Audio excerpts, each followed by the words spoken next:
At 17:05:53, Controller Adolfo Lescano Gonzalez pressed his transmit button and said 4 words: "Stand by for takeoff." He never heard a reply. He did not know that his transmission had not reached the cockpit that needed it, that what had come back was not silence, but static. It lasted 3.74 seconds.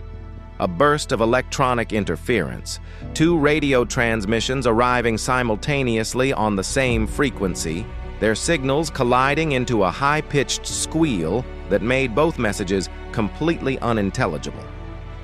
3.74 seconds. In those 3.74 seconds, the warning that could have stopped everything was swallowed by static. On a fog-covered runway on the island of Tenerife, 583 people lost their lives. Not because of the fog, not because of the bomb that had diverted their flights here, not because of one pilot's catastrophic error, because of a sound that no one heard. It is the morning of March 27, 1977, and no one is supposed to be at Los Rodeos Airport. Los Rodeos is a regional airport in the north of Tenerife, built for inter-island traffic and moderate tourist charter flights. It sits in a valley between mountain ridges, a geography that makes it uniquely prone to the sudden formation of radiation fog. Dense, white, visibility-destroying fog that can reduce a runway to nothing in minutes. The airport has one runway, one taxiway, except it's blocked by parked aircraft, and no surface movement radar. When the tower loses visual contact with a plane, there is no technology to find it. On the morning of March 27th, a bomb planted by Canarian separatists explodes inside the flower shop at Gran Canaria Airport, 60 miles south. A second device is rumored. Gran Canaria Airport is evacuated. The result? Every flight intended for Gran Canaria is diverted north to Los Rodeos. Among the diverted flights is KLM Flight 4805. On the flight deck sits Jacob Veldhuyzen van Zanten, 50 years old, and almost certainly the most celebrated pilot in the Netherlands. As KLM's chief Boeing 747 flight instructor, he had personally trained most of the airline's 747 captains. His face appeared in KLM's international advertising campaigns. He was, by every institutional measure, Dutch aviation's safest pair of hands. He has been grounded from regular flights for months. Not as punishment, but because KLM needs him in the training seat. Today's diversion is an inconvenience. He wants to get his passengers to Gran Canaria, complete the return leg, and go home. So Captain Veldhuyzen van Zanten makes a decision. While his passengers wait, he orders a full tank refuel, 55.5 tons of jet fuel, enough to fill 22 standard road tanker trucks, loaded to capacity. It will prevent a refueling stop on the return flight. It will save KLM time and money. It will also cost 2 hours. 2 hours that nobody knows yet will mean everything. At 14:15 in the afternoon, Pan American World Airways Flight 1736 lands at Los Rodeos, also diverted from Gran Canaria. On Pan Am's flight deck, Captain Victor Grubbs, 56, veteran of thousands of flights, First Officer Robert Bragg, 39, and Flight Engineer George Warnes. The Pan Am crew can see immediately that something is wrong with Los Rodeos. The airport is overwhelmed. Aircraft are parked everywhere, on the taxiways, on the ramp. There is no room to move. The Pan Am 747 is held directly behind the KLM aircraft, waiting. Captain Grubbs requests immediate departure as soon as Gran Canaria reopens. He is told to wait. At approximately 16 hours, Gran Canaria Airport clears. KLM's refueling is finally complete. Here is the problem.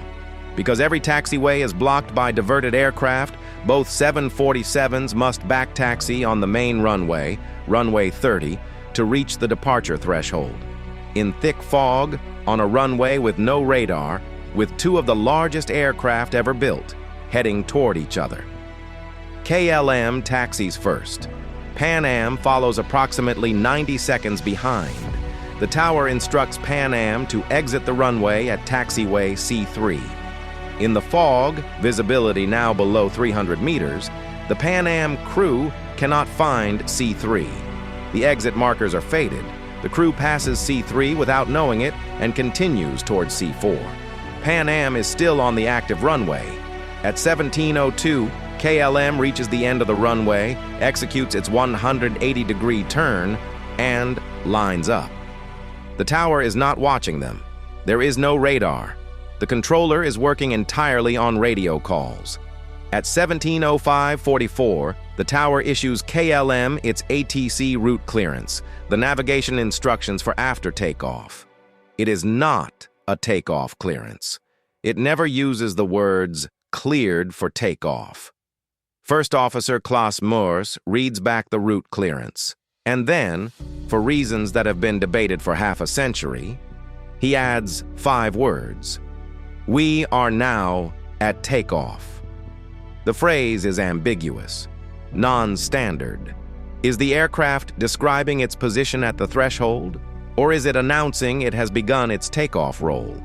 The tower controller, Adolfo Lescano Gonzalez, hears the phrase and responds, "Okay," a single word, prohibited by modern ICAO standards precisely because it confirms nothing. He then transmits, "Stand by for takeoff, I will call you." But at that exact moment, at 17:05:53, Pan Am is also transmitting. The crew of the Pan Am 747, still moving down the runway somewhere in the fog, keys their radio. "We're still taxiing down the runway, the Clipper 1736. 2 transmissions, identical frequency, simultaneous." The signals collide.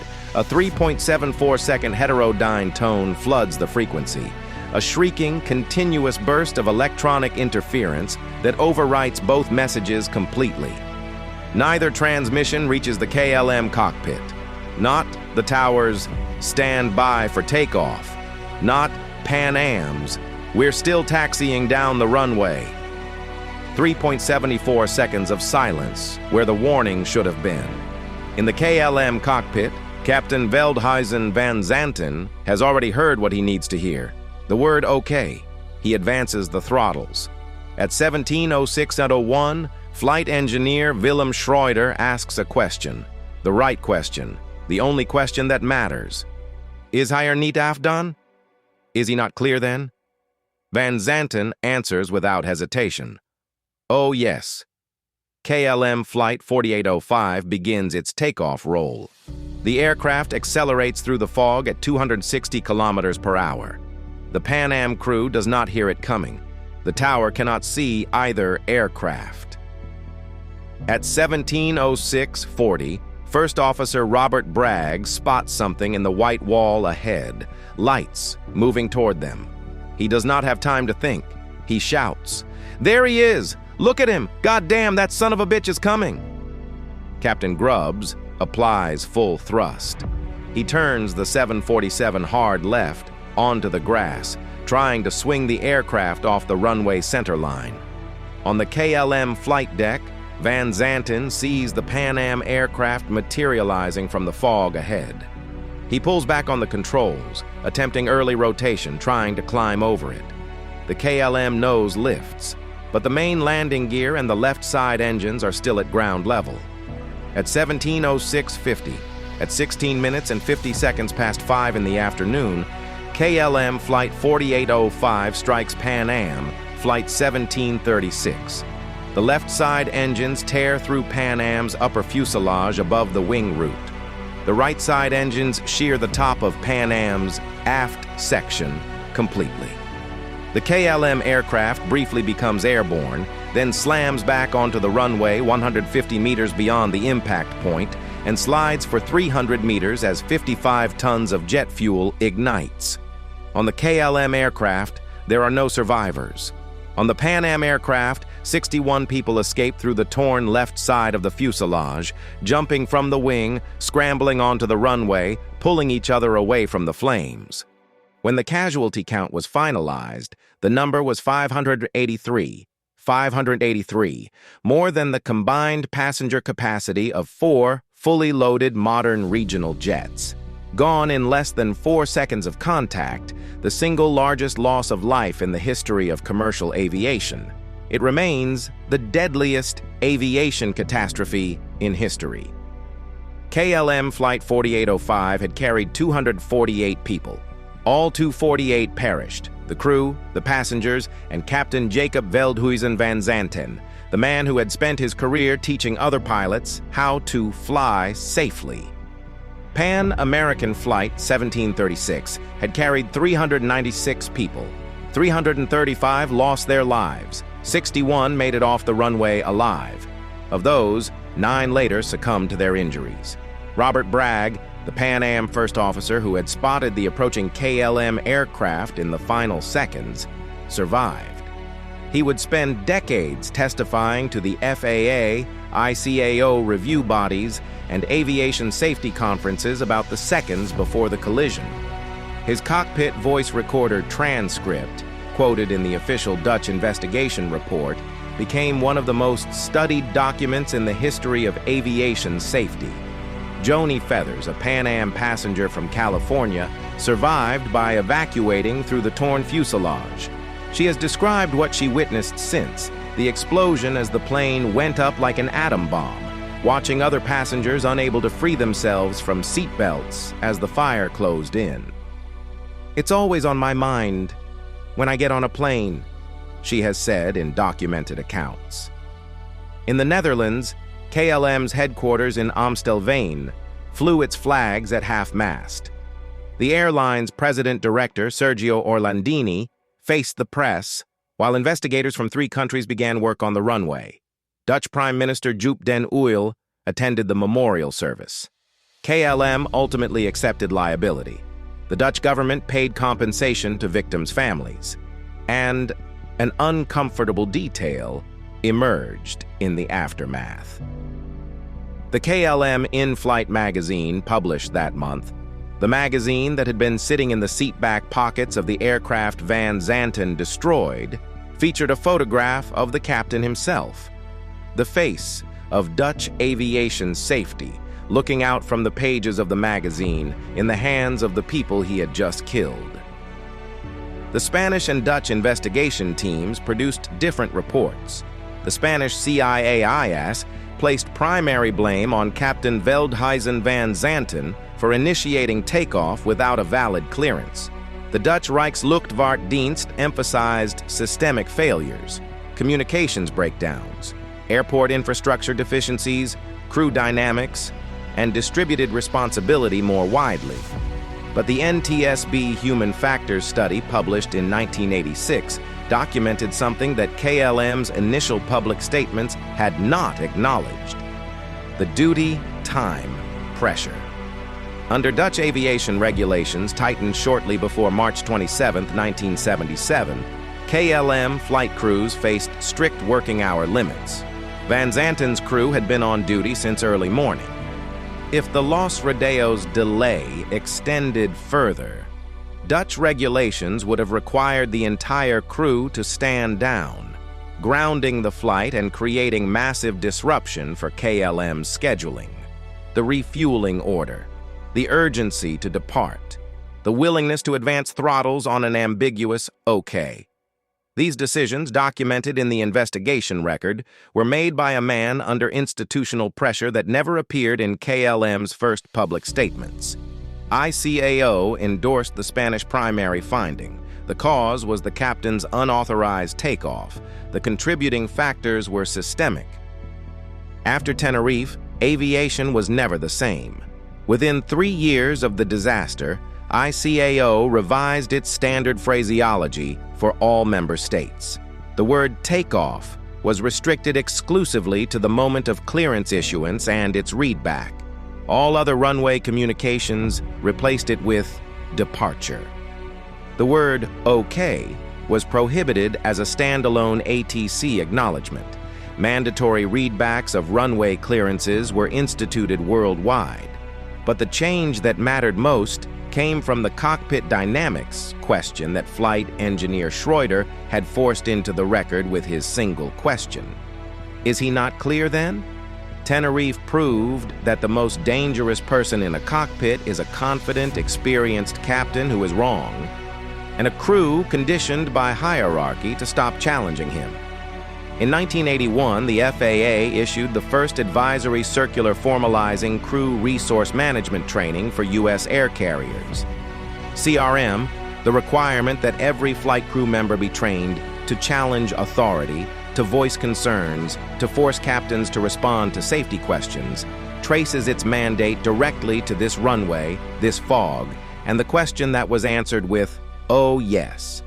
By 2006, ICAO had extended CRM as a mandatory requirement to every commercial airline in every member state. Today, every commercial pilot in the world receives recurrent CRM training. Every co-pilot, every flight engineer, every first officer has been taught explicitly that rank does not override safety and that a captain's confident assertion is not a substitute for a confirmed clearance. ICAO also mandated minimum English language proficiency, level 4, for all pilots and controllers operating on international routes, effective 2011. The non-standard phrasing of a second language transmission had contributed to the deadliest accident in aviation history. That would not happen again without accountability. A second airport, Tenerife South, the Reina Sofia Airport, opened in 1978, built to remove the high-volume international charter traffic that had overwhelmed Los Rodeos. The structural overcrowding that had placed two 747s on a single fog-covered runway was addressed finally with infrastructure that should have existed before. 583 people did not come home from Tenerife because of a 3.74-second burst of static. Because of the word "okay" from a controller who had no ground radar. Because of a flight engineer who asked the right question once and accepted the wrong answer. Every crew resource management program that has been delivered to every airline pilot since 1981, thousands of sessions in hundreds of languages on 6 continents, traces its mandate to that moment, to that crew, to that question. The regulations that govern how pilots speak to controllers, how controllers speak to pilots, how first officers are trained to confront captains, they were written in the wreckage of Los Rodeos. 3.74 seconds changed all of it. If you want to understand how the Piper Alpha Oil platform disaster changed offshore safety standards forever, 167 men, a single permit-to-work failure, and the night that rewrote North Sea regulations, that story is linked below. Every week, the Disaster Archive uncovers the industrial catastrophes that changed the world, and the regulations written in the aftermath.